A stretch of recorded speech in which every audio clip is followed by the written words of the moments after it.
Good morning बच्चों, आज सभी को एक बार फिर से स्वागत है। Class 6 to 10th math subject के लिए आप सब्सक्राइब करें अलौकिक स्टडी पॉइंट्स और साथ ही साथ बेल आइकन प्रेस कर लें ताकि आपको टाइम टू टाइम नोटिफिकेशंस पहुंचता रहे। आज मैं जियोमेट्री शुरू करने वाला हूं और जियोमेट्री में सबसे पहले लाइन और एंगल्स मैं पढ़ाने जा रहा हूं। इसमें से 1 से 11 पॉइंट आज मैं बताने जा रहा हूं। इसके बाद लगभग इसमें से 30 पॉइंट्स होगा। मैं 2 से 3 वीडियो में मैं बनाने का कोशिश करूंगा और अलग अलग पार्ट्स में आपको समझाने की कोशिश करूंगा कि ये पॉइंट जो है मैं जो चूँकि लिखा हूं, जैसे पॉइंट क्या है, कॉर्डिनेट पॉइंट्स क्या है, ये सब के बारे में मैं डिटेल से बताते जाऊँगा। आप इसे ध्यान से देखें और नोट भी करते जाएं। मैं बगल में अगर किसी का लिखने का ज़रूरत पड़े तो मैं लिख भी दूंगा, आप उसे नोट भी कर लीजिएगा ताकि आपको पढ़ते समय समझते समय आसानी हो जाए।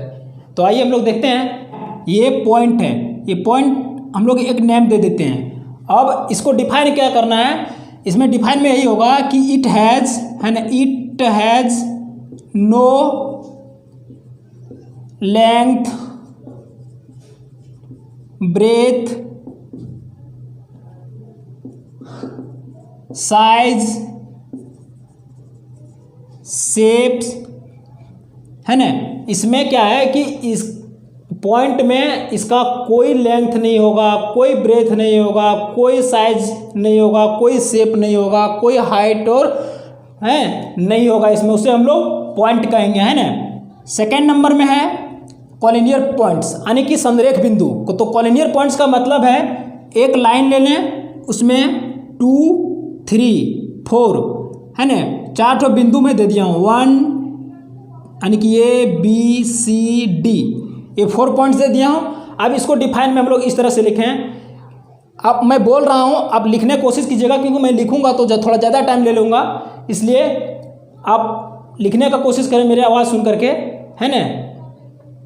तो कॉलिनियर पॉइंट्स का होगा कि 3 और मोर पॉइंट्स इन या straight lines is called collinear points, है ना। जैसे यहाँ पर 3 है और 3 के आगे और पॉइंट इसमें है 4th और आगे हो सकता है 5th इन या स्ट्रेट लाइन, तो वो कॉलिनियर पॉइंट्स हो गया। अब अगर तीसरा लेंगे तो तीसरा में non collinear points. Non collinear points का मतलब है it has only 2 points is called non collinear points, है ना। चौथा में लेते हैं हम लोग। चौथा में क्या है, लाइन।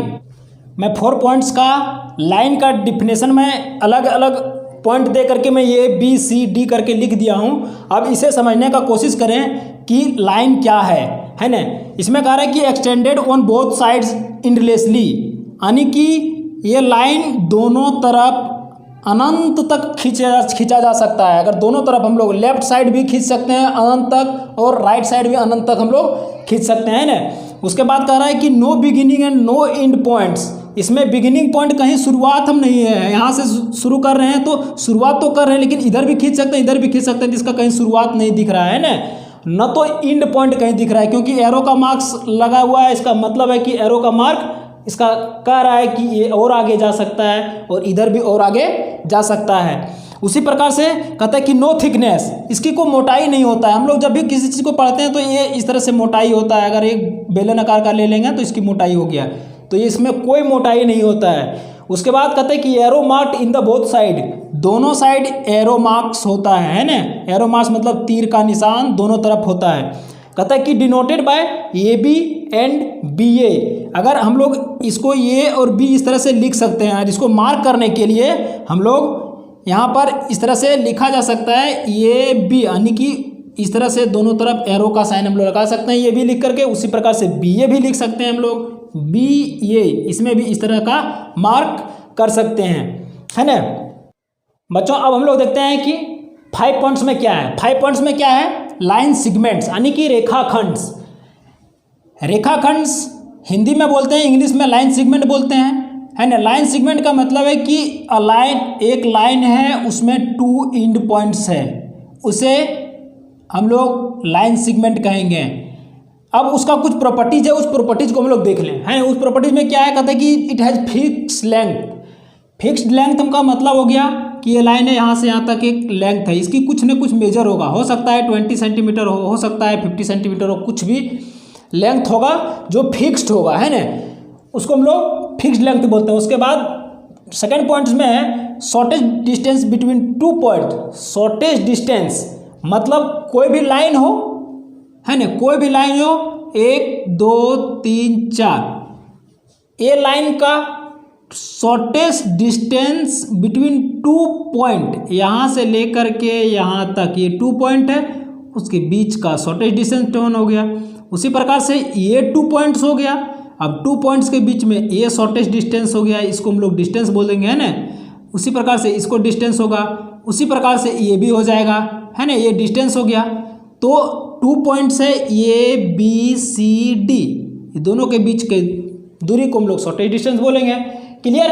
अब कहता है कि denoted by A B and और बी ए, ये बी हम लोग लाइन सेगमेंट है तो यहाँ पर एक छोटा सा लाइन सेगमेंट बना देंगे, बी से ये भी लिख सकते हैं, ये से बी भी लिख सकते हैं, है ना। तो ये क्लियर हो गया। अब कहता है कि A and B are end points, A and B are end points का मतलब है कि अगर कोई लाइन है तो उस लाइन का 2 एंड पॉइंट्स है, ये शॉर्टेस्ट डिस्टेंस का, तो ये हो गया ये हो गया बी। अगर इसको हम लोग आगे बढ़ा दें, यहाँ पर दे देंगे सी, है ना, अगर इसको एक्सटेंड करते हैं तो सी तक चला जाएगा। अब ये दोनों के बीच का जो होगा वो एंड पॉइंट ये कहलाएगा, इसका सी कहलाएगा, है ना। तो क्लियर हो गया। अब रे पर चलते हैं हम लोग पॉइंट नंबर 6 में, को हम लोग समझते हैं यहाँ पे कि क्या क्या इसमें प्रॉपर्टीज है। इसमें क्या क्या प्रॉपर्टीज है, कहता है कि एक्सटेंडेड इंडलेसली, है ना, इंडलेसली इन वन साइड, हम लोग एक साइड इसका इंडलेसली बढ़ा सकते हैं,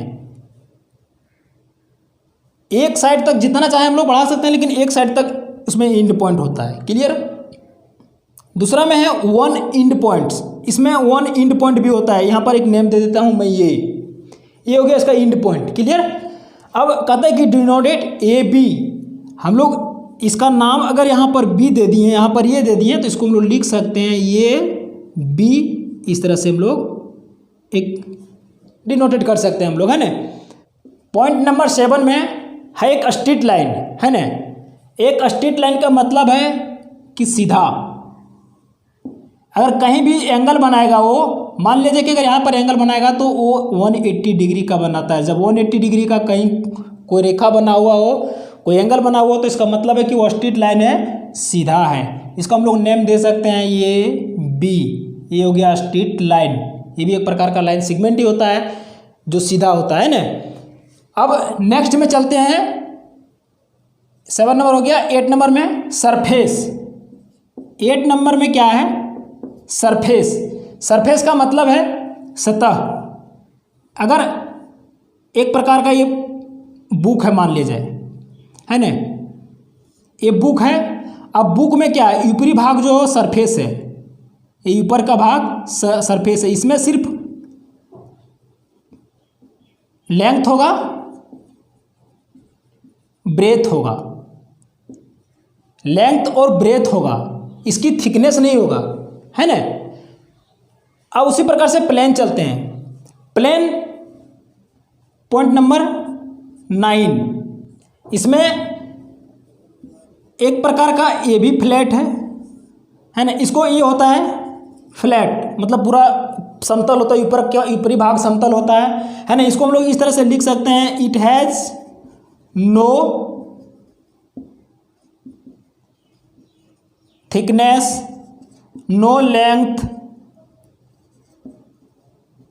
ब्रेथ एंड बाउंड्री।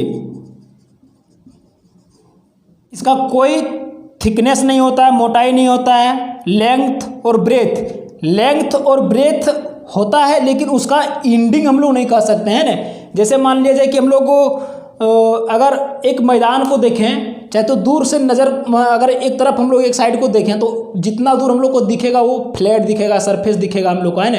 तो कहाँ पर उसका इंड है वो पता नहीं चलता है। लेंथ ब्रेथ तो होता है। अगर मान लिया जाए कि अगर एक प्रकार के हम लोग बुक को ले लें तो उसमें लेंथ और ब्रेथ होगा, लेकिन ऊपरी भाग जो होगा वो फ्लैट होगा, है ना। लेकिन उसकी मोटाई नहीं होता है, जो ऊपर फ्लैट दिख रहा है उसकी मोटाई नहीं होता है और उसकी कोई बाउंड्रीज नहीं होता है, जिसके कारण हम लोग लेंथ और ब्रेथ कह सकते हैं कि उसमें नहीं होता है ना। अब उसके बाद कहता है कि प्लेन सरफेस, ये भी उसी प्रकार से है। प्लेन सरफेस का मतलब हो गया नंबर 10 में, प्लेन सरफेस का मतलब समतल सतह। ये भी सेम है, खाली वर्ड का डिफरेंस मैं बता दे रहा हूँ ताकि कंफ्यूज ना हो बच्चा, है ना। प्लेन सरफेस का मतलब ये पूरा प्लेन है और ऊपर में सरफेस मतलब सतह है। अब ये ऊपरी भाग जो है इसका कोई बाउंड्रीज नहीं है, इसमें लेंथ नहीं है, थिकनेस नहीं है ना, इसकी मोटाई नहीं है, लंबाई चौड़ाई ये सब नहीं है। तो जब ये नहीं है तो इसका मतलब हो गया ये प्लेन है, प्लेन है और ऊपर का भाग चिकना है, सरफेस है। क्लियर। अब मैं लास्ट पॉइंट बताने जा रहा हूँ, पॉइंट नंबर 11। ये पॉइंट नंबर 11 को आप ध्यान से समझें, क्योंकि यहाँ पर विद्यार्थी अक्सर मतलब इसमें कंफ्यूज होते हैं, तो उसको कंफ्यूज ना हो और उसको ध्यान से समझें। ये हो गया पॉइंट नंबर 11। A11 में है, कहते हैं कि एंगल, वर्टेक्स, आर्म्स। ये क्या है, हम एक एंगल बना रहे हैं ना, ये एंगल हो गया। अब हो सकता है ये 90 डिग्री का हो, कम हो, अधिक हो, लेकिन मैं एक एंगल बना दिया हूँ। अब इसको ध्यान से अब देखें, यहाँ पर मैं एक एंगल बना रहा हूँ, ये BC एक नाम दे दिया, है ना। अब ये जो है इसको बोलेंगे एंगल, ये हो गया एंगल, ये हो गया इसका आर्म और ये पॉइंट हो गया इसका वर्टेक्स। अब इसका हम अलग अलग जानते हैं क्या है। एंगल है जब two lines meet at a point formed angle. And arm का मतलब है जब हम लोग एक लाइन दूसरा लाइन मिल करके कोई एंगल बनाता है, कोई ट्रायंगल बनाता है, क्वाड्रिलेटरल बनाता है, तो जो लाइन मिल करके बनाता है, जो लाइन सेगमेंट यहाँ पर बना होता है उसको हम लोग आर्म बोलते हैं ना। किसी भी प्रकार का हो, अगर इस प्रकार का हो क्वाड्रिलेटरल में तो ये एक आर्म है, ये एक आर्म है। क्वाड्रिलेटरल में वैसे साइड बोला जाता है, लेकिन जब हम वो ट्रायंगल और एंगल का बात करें तो यहाँ पर ये हो गया आर्म, है ना, ये आर्म हो गया, ये भी आर्म हो गया। वर्टेक्स है, वर्टेक्स का मतलब होता है कि जहाँ पे, वर्टेक्स का मतलब है कि two line meet at a point, जहाँ पे दो लाइन आकर के मिलता है उसको हम लोग वर्टेक्स बोलते हैं। यहाँ पर कुछ भी नाम हम लोग देख सकते हैं ना। हो जरूरी नहीं है कि सिर्फ दो ही लाइन हो सकता है तीसरा लाइन हो सकता है चौथा लाइन हो सकता है पांचवा लाइन हो, मतलब इंडिफिनिट हो सकता है। मीन्स कोई भी लाइन अगर आकर के एक ही बिंदु पे मिल रहा है, एक ही पॉइंट पे मिल रहा है, तो वो हो गया वर्टेक्स, है ना। तो मैं ये 1 से लेकर के 11 तक ये पॉइंट को मैंने एक एक करके मैंने एक्सप्लेन किया हूँ, और आगे इसका मैं अगला वीडियो में बताऊँगा। आई होप आपको ये अच्छी तरह से समझ में आ गई होगी। तो आप लाइक कीजिएगा, सब्सक्राइब कीजिएगा और जितना अधिक से अधिक हो सके शेयर कीजिएगा और बेल आइकन को प्रेस कर लीजिएगा ताकि आपको टाइम टू टाइम नोटिफिकेशन पहुंचता रहे।